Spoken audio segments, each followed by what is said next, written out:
الحمدللہ وحدہ لا شریک لہ والصلاۃ والسلام علی من لا نبی بعد۔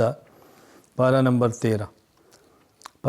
13 کے آغاز میں حضرت یوسف علیہ السلام کا قصہ چل رہا تھا کہ حضرت یوسف علیہ السلام کو جب بادشاہ مصر نے بلایا اپنے پاس، ان کی بات سنی تو انہوں نے کہا آج کے بعد آپ ہمارے پاس بطور ایک ذمہ دار، امانت دار اور صاحب منصب کی حیثیت سے رہیں گے۔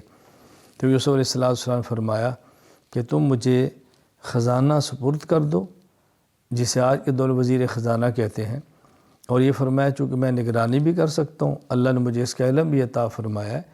اور یہ یوسف علیہ السلام کا عہدہ مانگنا اس وجہ سے تھا کوئی اور نہ اہل لے گا تو ضائع نہ کر دے، اس لیے، ورنہ نبی کو عہدے سے کیا غرض، پیغمبر کو تو اس کی ضرورت ہی نہیں ہے، خود نبوت کا عہدہ تمام عہدوں سے بڑھ کر ہوتا ہے۔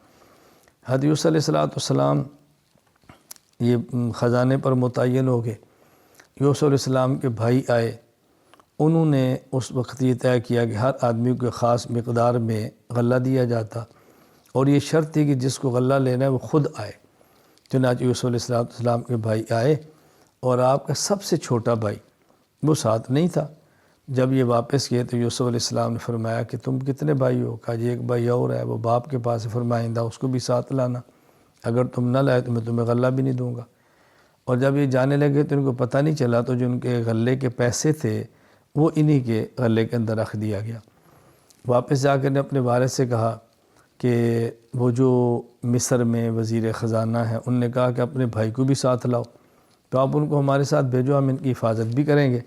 تو جب سامان کھولا تو اندر پیسے بھی تھے، انہوں نے کہا ابا جی پیسے واپس آ گئے ہیں، بہت نیک بادشاہ ہے۔ حضرت یعقوب علیہ السلام کو پہلے جھٹکا لگا ہوا تھا، تو آپ نے فرمایا میں چھوٹا بیٹا بھیجتا ہوں، لیکن اس کا ذرا تم نے خیال کرنا ہے، باقی جب تم مصر میں داخل ہو تو سارے ایک دروازے سے داخل نہ ہونا، الگ الگ دروازے سے داخل ہونا۔ مطلب یہ تھا کہ نوجوان ہیں، کوئی نظر نہ لگ جائے، ایک تدبیر اختیار فرمائی، اپنے دروازے سے چلے گئے۔ حضرت یوسف علیہ السلام کے بھائی جب پہنچے چھوٹے بنیامین، تو حضرت یوسف علیہ السلام فرمایا کہ تم نے مجھے پہچانا، میں تو تمہارا بھائی ہوں۔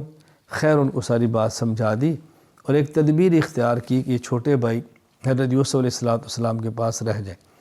جب یہ لوگ واپس جانے لگے تو وہ پیمانہ جس سے غلے کو جس سے غلہ دیتے تھے وہ ناپ کے، تو وہ پیمانہ حضرت یوسف علیہ السلام کے فرمانے پہ ان کو چھوٹے بھائی کے غلے کے اندر رکھ دیا گیا۔ جب یہ چلے تو ایک شخص نے اعلان کیا حکومت کی طرف سے بھی ہمارا وہ برتن تھا وہ چوری ہو گیا، تو ہمیں تلاشی دو۔ انہوں نے کہا ہم تو چور نہیں ہیں، کہ اگر تمہارے سامان میں برآمد ہوا تو پھر؟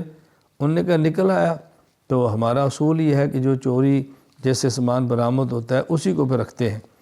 تو اسی طرح کیا، خیر پہلے باقی بھائیوں کا سامان دیکھا، پھر ان کا دیکھا، بنیامین کے سامان سے وہ پیمانہ نکل آیا۔ تو انہوں نے کہا کہ آپ ایسا کریں، اس جگہ کو ہمیں رکھ لیں، ہمارے والد بوڑھے ہیں، وہ پریشان ہوں گے، تو آپ ان کو چھوڑ دیں۔ تو یوسف علیہ السلام فرمایا بھی ہم کیسے ظلم کر سکتے ہیں، تو جیسے چیز برآمد ہوگی اسی کو رکھا جائے گا۔ خیر رکھ دیا گیا۔ یہ واپس چل پڑے، تو ان کے سب سے بڑے بھائی یہودا نے کہا کہ تم جاؤ، میں تو نہیں جا سکتا، پہلے باپ کو بہت چوٹ لگی ہے، باقی اگر والد کو شبہ ہو کہ ہم نے زیادتی کی ہے تو انہیں کہنا ساتھ قافلے والوں سے پوچھ لیں، ہمارا کوئی قصور نہیں ہے۔ خیر یہ پہنچے، حضرت یعقوب علیہ السلام کے سامنے منظر حقائق تو نہیں تھے، آپ بہت پریشان ہوئے، اور اتنا آپ کی آنکھوں سے آنسو گرتے رہے کہ جیسے بھینائی چلی گئی، تو اور اللہ سے دعا مانگتے رہے، فرماتے ہیں انشاءاللہ ایک وقت آئے گا اللہ تعالیٰ سب کو لائے گا۔ تو یہ لوگ پھر جب ابھی قحط تھا، غلہ کم تھا، تو پھر گئے غلہ لینے کے لیے۔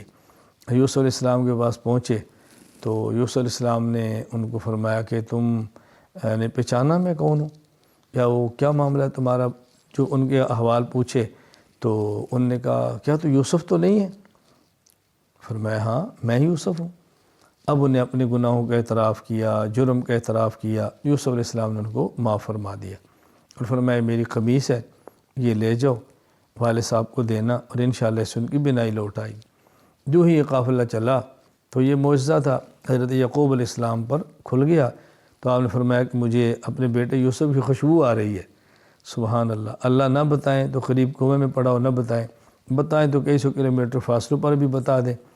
خیر جب یہ واپس پہنچے تو اپنے ساری صورتحال بتائی، والد صاحب کو قمیص دی، ان کی بینائی لوٹ آئی، تو پھر یہ والد، والدہ اور بھائی سارے یوسف علیہ السلام کے پاس پہنچے تو تعظیمی سجدہ کیا انہوں نے۔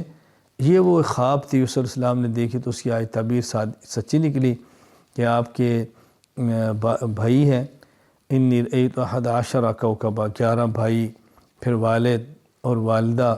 یہ سجدہ تعظیمی تھا۔ عبادت کا سجدہ یہ تو حرام ہے، کبھی بھی جائز نہیں ہوا۔ ہاں تعظیمی سجدہ یہ ایک الگ چیز ہے، پہلی شریعتوں میں تھا، اب اس کی کوئی گنجائش قطعاً نہیں ہے۔ یہ مختصر سا اختصار سے میں نے واقعہ پیش کیا۔ یوسف علیہ السلام کے قصے کو اللہ پاک نے احسن القصص فرمایا ہے، بہترین قصہ ہے عبرت کے اعتبار سے، یکجا سارا بیان کیا۔ باقی انبیاء علیہ السلام کے قصے تھوڑے تھوڑے کر کے قرآن کریم کے اندر بیان ہوئے ہیں، یوسف علیہ السلام کا قصہ یکجا اللہ تعالیٰ نے سارا بیان فرمایا ہے۔ سورۃ الرعد، اس کے آغاز میں اللہ تعالیٰ نے توحید کو، رسالت کو، قیامت کو، جو بنیادی عقائد ہیں دلائل کے ساتھ بیان فرمایا۔ پھر اللہ تعالیٰ نے سورت میں حق اور باطل کی مثال دی ہے کہ باطل ایک مرتبہ ایسے ہوتا ہے جیسے سیلاب آتا ہے، پانی چڑھ جاتا ہے اور اس کے اندر میل کچیل بھی ہوتی ہے، جھاگ بھی ہوتی ہے، تو ایسے جھاگ وہ یعنی نظر آتا ہے کہ پتہ نہیں کیا ہوگا، لیکن تھوڑی دیر بعد جب پانی گزرتا ہے جھاگ ختم ہو جاتی ہے اور خالص چیزیں نیچے رہ جاتی ہیں۔ فرمایا اس طرح جب باطل کا ریلا آتا ہے تو بس اوقات حق بظاہر دب جاتا ہے، باطل ختم ہوتا ہے، حق پھر نیچے اوپر کے سامنے آ جاتا ہے۔ تو وقتی حالات سے بندے کو متاثر نہیں ہونا چاہیے، حق حق ہے اور حق اپنی طاقت دکھاتا ہے، حق اپنا راستہ بھی بناتا ہے۔ تو حق اور باطل کو اللہ تعالیٰ نے مثال سے سمجھایا ہے۔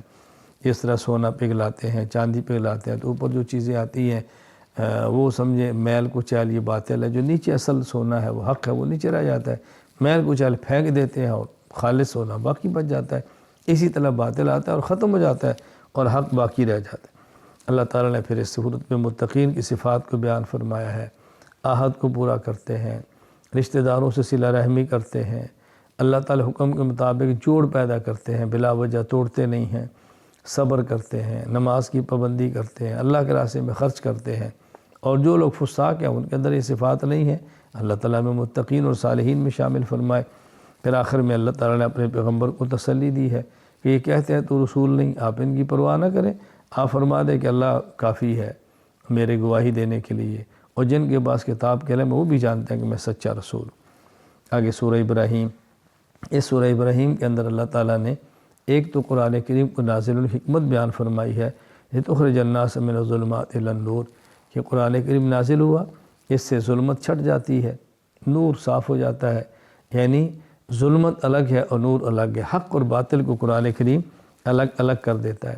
اس میں تو موسیٰ علیہ السلام کے قصے کو بیان فرمایا ہے، اور پھر بطور خاص کلمہ طیبہ اور کلمہ خبیثہ، اچھا کلمہ اور برا کلمہ، اس کو اللہ تعالیٰ نے مثال کے ساتھ سمجھایا ہے کہ اچھے کلمے کی مثال ایسے ہے جیسے درخت ہے، جڑیں اس کی زمین میں ہیں اور مضبوط ہیں اور بلند درخت ہوتا ہے، اس طرح کلمہ طیبہ بہت مضبوط ہوتا ہے، اس کو ختم کرنا مشکل ہوتا ہے، اور جو کلمہ خبیثہ ہے وہ ایسے ہے جیسے ایک درخت ہے جس کی جڑیں بھی مضبوط نہیں، جدھر سے ہوا آئی تو اس کو اکھاڑ کے لے گئی۔ خیر کلمہ طیبہ کو اللہ نے ایک اچھے درخت، مضبوط درخت اور بڑے درخت کے ساتھ تعبیر کر کے مثال دے کر سمجھایا ہے۔ اس پارے کے آخر میں اللہ تعالیٰ نے ابراہیم علیہ السلام کی دعا کا ذکر کیا، جب آپ اپنے بیٹے اسماعیل اور اپنی بیوی ہاجرہ کو چھوڑ کے کعبہ میں گئے تو دعا مانگی ہے، اے اللہ کریم یہاں پہ ان کو رزق دے دینا، اللہ کریم امن کا گہوارہ بنا دینا، میرے ماننے والے ہیں جو میری اولاد ہے، اے اللہ ان کے اوپر اپنا خاص کرم فرمانا۔ اللہ نے دعا قبول فرمائی ہے، اور آج پوری دنیا میں کعبہ اور مکہ امن کی جگہ بھی ہے، اور جب موسم نہیں ہوتا پھر بھی سارے رزق، سارے پھل الحمدللہ وہاں پہ میسر ہوتے ہیں۔ اور یہ دعا مانگی کہ یا اللہ جو میری بات مانتے ہیں ان کو معاف بھی فرما دینا، مغفرت کی دعا بھی مانگی ہے۔ تو معلوم ہوا کہ اپنی اولاد کے لیے امن کی دعا مانگنا، رزق کی دعا مانگنا، برکت کی دعا مانگنا یہ انبیاء علیہ السلام کا شیوہ ہے، اور ہمیں بھی اس کا اہتمام کرنا چاہیے، اپنی اولاد کے لیے، اہل خانہ کے لیے، تعلق والوں کے لیے دعاؤں کا اہتمام کریں۔ اور پھر کفار کو بتایا کہ تمہارے پاس کچھ بھی ہے، طاقت ہے، یہ ظاہری ہے، یہ ختم ہو جائے گی۔ اللہ تعالیٰ ہمیں اپنی ذات پر ایمان کامل عطا فرمائے، اور اپنے اور سب کے لیے دعائیں مانگنے کی توفیق عطا فرمائے۔ وآخر دعوانا الحمدللہ رب العالمین۔